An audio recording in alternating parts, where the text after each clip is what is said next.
Hello there, my name is Mendo, and today I wanted to show you a pretty cool nano farm design that I recently made. So maybe you're familiar with this nano farm design. It's pretty much the standard one. I wasn't unfortunately able to find who made it first, but it works pretty simple, it's pretty compact, it's nice.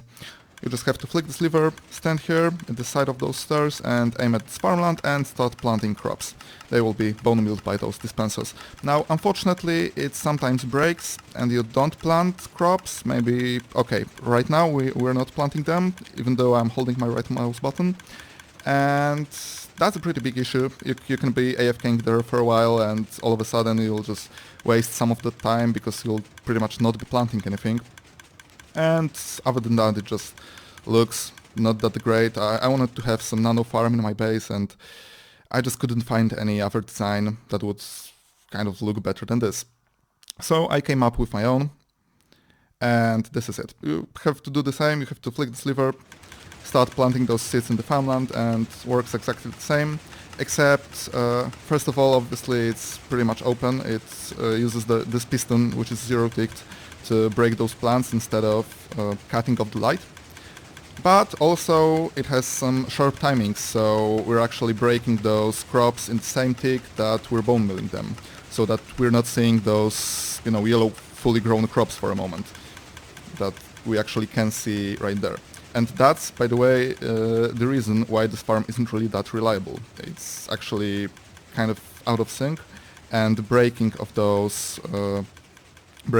crops happens right after, like, tick after bone milling them, so that you can see this yellow crop for one moment. Now, this farm fixes this issue by providing a free game tick delay and also utilizing it by using some zero ticks and using them with 4 game tick clock, and overall just technical redstone magic, and I don't know how to explain this properly. Unfortunately, some items are lost in this version. I'll show you a few other versions, but just a small fraction of items can fall through this small hole right there, like glitch through it. Other than that, it pretty much works the same as this previous one.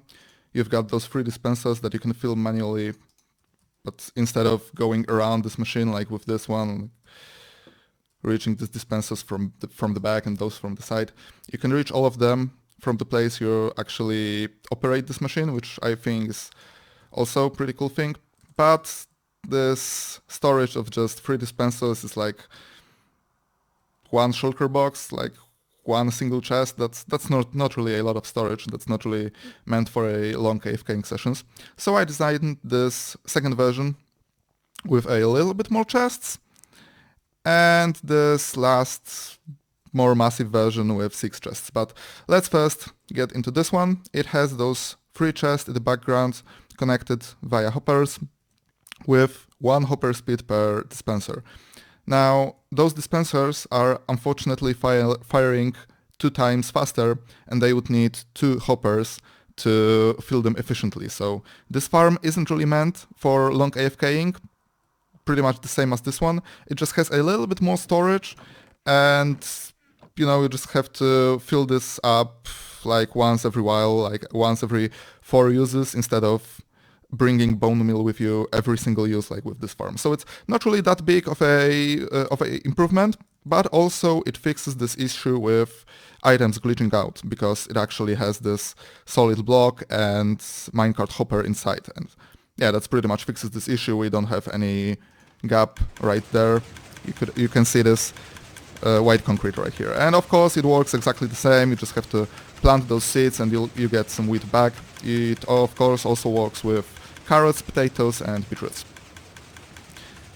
But those 2 farms are good if you want like 5-6 stacks of something, maybe even 9 stacks of something, like 9 stacks of carrots for whatever reason. But if you would want more, like for making a lot of target blocks, for example, which each target block require 9 wheats, you would require a lot of wheat, and you would require to spend some time AFKing, and that requires some chests. So right here we have 6 double chests filled with bone meal. Each pair of chests is connected with 2 hoppers to each dispenser.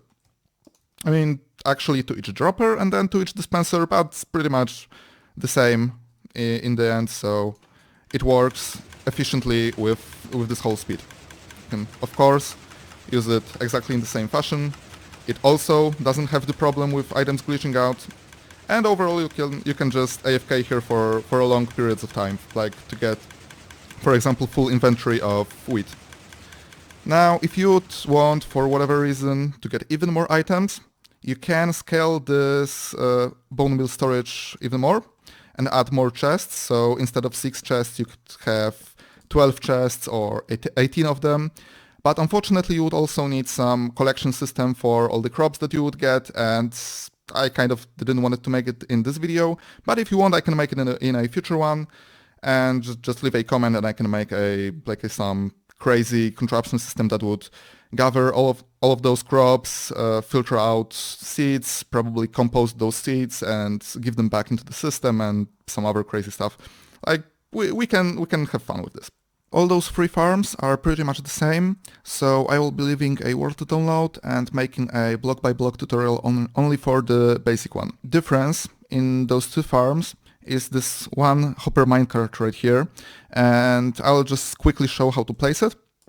So if we get rid of those, get rid of this redstone line for a moment, you have to grab yourselves a rail, this hopper minecart of course, and some iron bars. Then you have to place those iron bars on this hopper, rails on this dispenser, and minecart on those rails, and then nudge it against those iron bars. Now break both of those, grab some opaque blocks, grab yourselves a piston and a redstone block, and just place it right here, okay, and power it like this.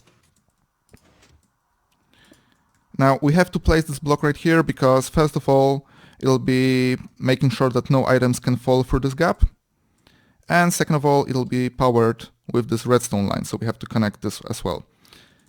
And of course add this chest back. Okay, so back to the tutorial.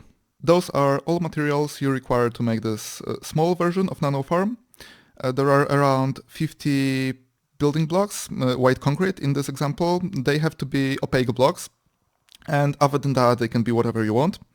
Then you need 9 observers, 9 pistons, 6 redstone dust, 3 dispensers, 3 node blocks, 3 sticky pistons, 2 blocks of redstone, 1 whatever type of stairs you want, 1 dirt, which will be making them into a farmland, 1 lever, and 1 redstone lamp. And of course 1 bucket of water and 1 hoe to make this dirt into a farmland. So let's get on with the tutorial. Let me just quickly grab some items. What we're going to need. Yeah, let's start with this. Okay. Let's get some space. And let's start with placing some dirt. Now this dirt will be interacting with and we'll be placing our crops on. We have to place a observer pointing underneath it, like this, and then 2 observers on both sides pointing outwards, and then again 2 observers on them pointing upwards. Put some redstone dust onto them, and I like to place some building blocks right here. You don't need to place them. I just think it's easier to place those dispensers, and later on when you make this dirt into farmland, those blocks will be sticking a little bit, so I like to have them here, not to have this ugly gap. We also need this piston right here, and we can start with 0 ticking. Okay. First of all, we have to place this block for a moment and then place 2 blocks on both sides. They have to be obviously opaque blocks so they can be powered. Then we can grab some sticky pistons, place them on top of them, and grab some observers, and weirdly enough place them like this. Now they can be switched around, so they can be like this as well. this isn't a problem, but basically they're binary counters, so they have to be placed differently. Now, what we also can do right now is add a little power to this whole machine. Like this. I like to use redstone lamps because they indicate if the whole machine is working, if the lever is not enough for you. Of course, you cannot power this block right here because it would power this dispenser, so it's not something we want. We want to have this separated from this circuit. We'll grab some building block, a redstone dust, and a piston. Now, unfortunately, if we just power or unpower this piston right now, it would not update, so it would not know that it was powered or not. So we have to add something that would update it. So like a node block or another piston would be enough. We have to add a observer right here, and then another observer right here. Just break this. And now if we power this lever right here, this whole machine will start flicking those observers. Let's turn this back off, grab those building blocks one more time, and add them on both sides like this. Now, this is a pretty weird thing that we'll have to do right now, so be careful. We have to place, while holding shift and spacebar at the same time, to not fall and to not click on those node blocks, we have to place this piston right here, then place second one underneath. We can click this normally, and then we have to place third one like this. And if this wasn't enough, we have to place fourth one pointing down. Now we can mirror this thing on a second side. So node block from this side, holding shift, we have to place this piston, then piston at the bottom, piston from the side, and piston pointing down. Okay. And with that being done, we can just grab those two redstone blocks that we have earlier in our list, place them right here, and two building blocks, and place them right here. Now we have to also add some building blocks right here and right here, together with some redstone dust. Now let me just get on top here. Okay, so we need redstone dust right here and on top. Now unfortunately, as you can see, they connected together with those redstone dusts on the sides, so we have to block them out like this and they will all work properly. Now what I like to do as well is block those node blocks because they'll be playing and they are pretty loud. And with that being done, we only need two things. First of all, we need some stairs, we need a water, and we need a hoe. So I like to place my stairs right here, they're pretty safe, waterlog them, and now you can make this dirt into farmland with your hoe. Obviously those dispensers are empty, so we have to fill them. And grab some seeds for testing, okay. Let's fill those up. Beautiful, okay. And let's turn this on. And as you can see, we're getting a lot of wheat out of this machine. Works pretty nicely. You can obviously make the version with more storage. As I've said, they are very similar, so I don't want to make more tutorials. They will be mostly the same, and then it will be like, oh, and there are 3 more chests at the top. Like, you can figure the stuff out from the world download. Okay. With that being said,